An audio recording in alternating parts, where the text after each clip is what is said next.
Hello and welcome to my latest match pod review for www.mufcglobal.co.uk. It's pod 100. Yes, I've been bleating on for 100 pods. I hope you've enjoyed them for the ones you've listened to. And today, Manchester United back in action in a massive game. DDIM, Derby Day in Manchester, and it ended Manchester United 2, Manchester City 0. I'll kick off with the team news. In goal was David De Gea. Still, people bleated on that. Romero should be in goal because he kept a clean sheet against Derby County. But anyway, I mean that's obviously people have their opinions. But yep, David De Gea in goal. He is the number one keeper of Manchester United. It's as simple as that. And he's worth his place, in my opinion. Right, but he was back five today. No surprises there, to be fair. He does tend to go back five against the so-called bigger teams.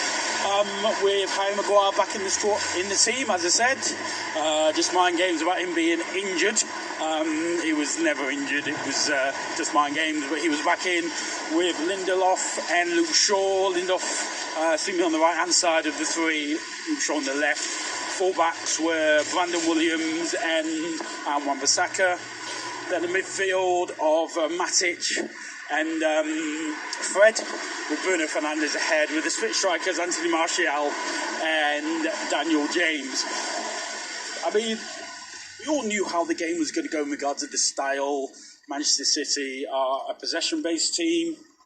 Manchester United are not, because Manchester United are not brilliant with the ball, but the first 15-20 minutes it seemed that Manchester United, it was interesting because City basically were doing all, I wouldn't say attacking, but they were the ones that had the ball a lot. They had a few opportunities, with little half chances, little breaks, but good defending from United kept them at bay. But then, from about the 15-20th minute, United just seemed to just think, right, we've seen what you've got, we're gonna have a go at you. And had a couple of opportunities on the break. Martial broke through at one point with a shot Edison. Before that, Daniel James was put through by Bruno Fernandes. It was wide. He had a shot getting saved by Edison. I mentioned Edison a couple of times, but then a free kick to Manchester United on the half-hour mark. Was it a free kick? It's questionable. It was a free kick, but it was given. City were caught out. Lovely little chip over the top from Bruno Fernandes. Martial shot. Goal. Mistake by the goalkeeper. Edison should have saved it. But United took the lead. And so at that time, City probably been the better team, but there's not been that many goal opportunities or clearer goal opportunities. United had those. They took the lead, and as I say, it was an excellent little chip over from Bruno Fernandes. Clearly some training ground stuff, but it does help when the goalkeeper doesn't essentially do his job. 1-0 to Manchester United. And then for the rest of the half, United, I wouldn't say took control of the game, but they were in the ascendancy. That gave them the confidence. They had a lot more of the ball after that, after the goal. And saw it out quite easily, really, until half-time. Manchester City, as I say, they still had the ball a lot, but they weren't doing very much with it. And it was a situation where, Phil Foden played today. He struggled in the first half a little bit. And at half-time, me and my friend, I watched the game with Liam in the pub. And basically thought, is he going to take him off at half-time? And they say that it's not really just down to Phil Foden. It's down to Manchester City not really doing too much with the possession they had, and also the fact that Manchester United just thought, right, we can have a go at these, because defensively they are weak, Manchester City. You can get at them in that way, without Laporte. Fernandinho, who actually had a decent enough game, but you can tell he's not a centre-back, and you can get at him. At half-time, United leading 1-0 in an absolutely huge game, especially if you take into regards that I saw about the second half of the Chelsea-Everton game. Chelsea I think they were already 2-0 up at half-time. But for me, as I say, last week I mentioned that draw against Everton, which some people were saying was a good result. For me, it wasn't a good result because Everton, it was a match that Manchester United needed to win, and they couldn't win, and they actually only put in a 45-minute performance. So the concern today was, can they put in a 90-minute performance, and not just the defence, because the defence did put in a 90-minute performance against Everton. So 1-0 at half time, then into the second half, no changes as registered for Manchester City.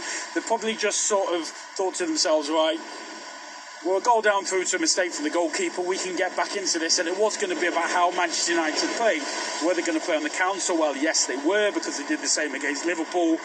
But what opportunities were they going to create? Against Liverpool, United did have some opportunities to get a second goal, but they didn't get it, and it ended 1-1. But today against Manchester City, the plan was to try and take advantage of those, because they did need to try and get a second goal, because as the half wore on, the pressure built from Manchester City.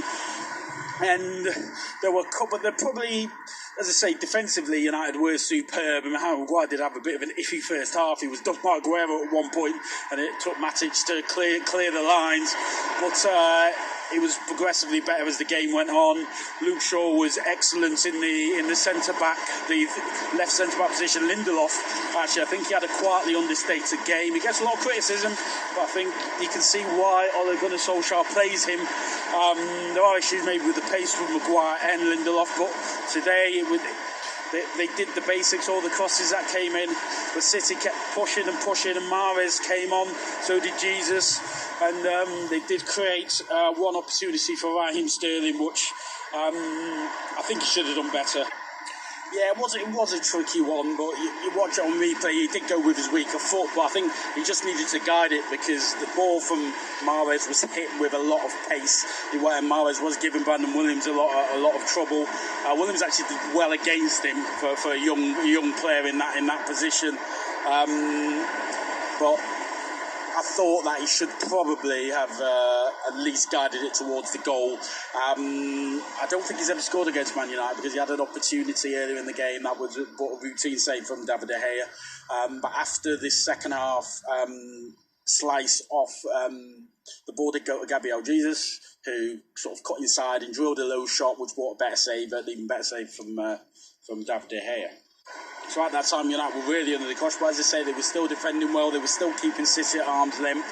The City were just basically keeping possession of the ball and trying to probe against the Manchester United defence and midfield that had protected the side superbly. There have been many question marks against Ole Gunnar Solskjaer about his game management, and it did take till about 77 minutes for the first lot of changes. And Scott McTominay came on. And Derek Bay came onto the pitch for Brandon Williams, who I'd say done well in that second half, and for Martial, which was a surprise, taking off his striker when obviously he was trying to hold on to the game at that point. And with Scott McTominay basically coming in, they were basically playing a sort of 5-3-1-1 with Bruno Fernandes still behind Daniel James, and onto Daniel James, who actually had a very good game, actually, I thought. Playing is like that sort of split striker, which is a difficult position. His pace caused City all sorts of problems. He also sort of was actually better with the ball at his feet and keeping hold of the ball. He was much better in possession than he has been in previous matches. But the key thing was his decision making. He used, for a little guy, he actually is quite strong with and a good sort of centre of gravity, so it's hard to take him down unless you actually foul him.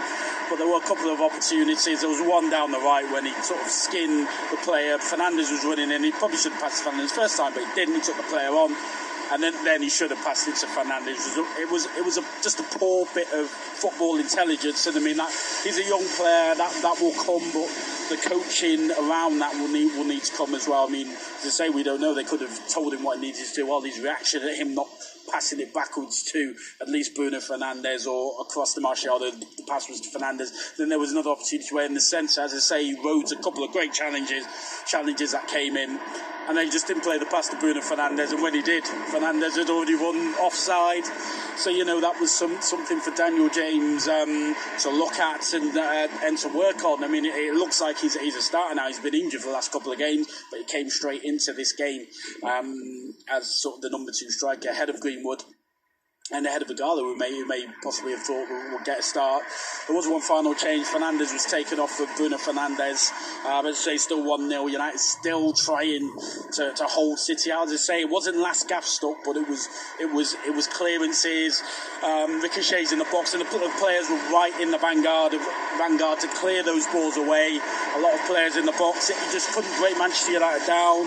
Igalo did actually give a nice little outlet because he held the ball up much better than arguably Martial did, but I think what Martial did, he didn't have the greatest of starts, but he got himself involved in the game much more, and as I say, he got the first goal, and he also sort of created opportunities and held off Manchester City defenders well. Igalo did the same when he came on, and was a good outlet. United still struggled to keep hold of the ball a lot of the time. City are very good at retaining the ball and getting the ball back off teams. As the clock ticks into added time, 5 minutes, boos for the Manchester United fans, as is always the case when you're behind and it's either too long or too less. It always depends. But they did get a second goal, and again, thanks to another, the first one, Edison made a mistake for the first one. This was basically an assist, a throw out, right into the vanguard of Scott McTominay, put into the back of the net, cue delirium at Old Trafford. Game over, a 2-0 victory. Job done. The result, a win that had to be a win, because at the end of the day, after the draw against Everton, which, as I say, for me was 2 points dropped because he needed to try and get the win, they got the result today through doggedness, digging in and taking advantage of mistakes from Manchester City. And I'll just mention Bruno Fernandes. It still is negligent why this guy wasn't brought this summer. He wasn't brilliant today, but it's what he gives the team and what he says to players. He's a leader, and they need more and more of those leaders. And it's no surprise that things have improved since he has come to the club, when he should have come in the summer, when he should have come at the start of January.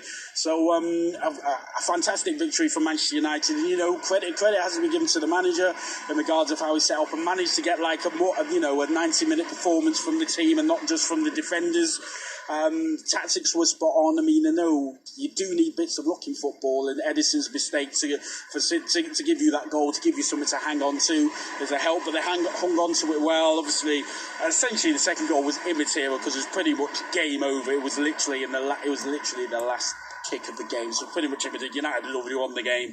But it helps when the pressure that you put on, that's what sort of forced Edison to some extent into making that mistake, because he was trying to get the ball out. He knew that time was pretty much nearly done and dusted, and he was just trying to get the ball out to one of his players and got it wrong. 2-0, as I say, I said on their WhatsApp group, I follow Manchester United fans, is Edison a Manchester United or Liverpool supporter, because it helps Liverpool, but it helps for this point of view, helps Manchester United more, and this has to continue. I've always said this. Yes, I'm going to celebrate the victory, and I'm very happy that we won, but I'm not celebrating anything until we get to the end of the season. As I say, I'll make sure one of all these quotes in the season, we can't control results and outcomes. The plan is clear. Well, I tell you what, results are key now, and he knows it himself. He was turning around, he was looking at somebody in the crowd after the game. He knows how huge that result is, but it has to continue. Last next, then Spurs. It's no good getting this result, then maybe losing league-wise and losing to Spurs the next week. They have to continue winning matches. Chelsea won today, as I say, fifth might get you in the Champions League, but the target should be fourth. And obviously with FA Cup and Europa League games upcoming, it's a long end to the season, and you've got to get the results when they come here. This is probably one of Manchester United's hardest games towards the end of the season, and they've got a massive result, and all credit to Ole, to the players, to the coaching staff for getting that result. But it has to continue. I mentioned PSG. All the celebrations, see stuff on Twitter saying a year ago we beat PSG. It's a quarter-final of the Champions League. Is at our level? The standard has to go up. And at this moment it is high, but it has to continue. So now a trip to Austria is next in the Europa League. And what this has at least told me or shown me is that maybe Manchester United could win the Europa League under this coaching regime, because with Bruno Fernandes there, anything is possible, because they played really well against Manchester City's side. That is a very good side. Yes, they didn't have Kevin De Bruyne, but they did have a lot of their players in there and they are obviously they're still the English champions for now, and they're still an absolutely outstanding team. And Manchester United matched them. They've done the double over them. I mean, people talk, it's the first time they've done the double over them since I think Fergie's time, and it's a big thing. You know, it means nothing unless you get what you need to get towards the end of the season. It's all good and well beating the teams that you're not expected to beat. It's beating the teams you're expected to beat. I was speaking to Liam before the game. We were looking at the running. The running is actually apparently quite reasonable, but Manchester United haven't been great against reasonable teams. And the one big thing I mentioned to him is that Sheffield United justifiably are above Manchester United, or were, on the same number of games. So there's lots of work still to do. Can't sit on your laurels. You have to continue on, because as I say, after PSG they went to Arsenal, played quite well but lost, and we saw what happened at the end of the season. So nothing can be taken for granted. As I say, a trip to I think it's Linz. It's the last of Linz, I think, in Austria. I think it's Austria's third city. I did have a bit of a look on Wikipedia. I think it's the third city after Vienna and Graz. Don't quote me on that though, not 100%. But that is now the next target, and you'll get some freshness in there, because you've got to look. I think it was Matic was down with a bit of cramp in stoppage time.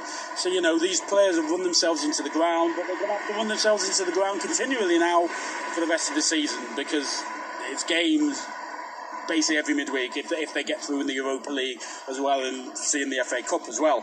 They're in the quarterfinals, so if they get to the semis, that's another game. The Sheffield United games have already been postponed due to their men. Sheffield United getting to the quarterfinals, so the running is still there. Nothing is done yet, but go out, enjoy, celebrate, be happy, but then it's back. Get yourself ready, and then prepare for more games and more wins that are required and results that are required. So anyway, thanks for listening. As always, plenty of content up at www.mufcglobal.co.uk, or podcast platforms such as Spotify, Podbean, there's some up at Buzzsprout, about Player FM. So go and take a look there, have a listen to the pod, let me know what you think, tell people about the pod. As I say, this is number 100. Many thanks to all those who have listened and commented so far. Keep up the listening, and also thanks very much for listening. And there'll be more after the last game. Manchester United have beaten Manchester City. Great, but now there's more work to be done, and more things to be done if Manchester United want to get back to where they want to be. This is a stepping stone. It's not the top of the mountain, but they need to get a little bit further up the mountain as well. Okay, thanks for listening, and I'll catch up with you after the Europa League game midweek.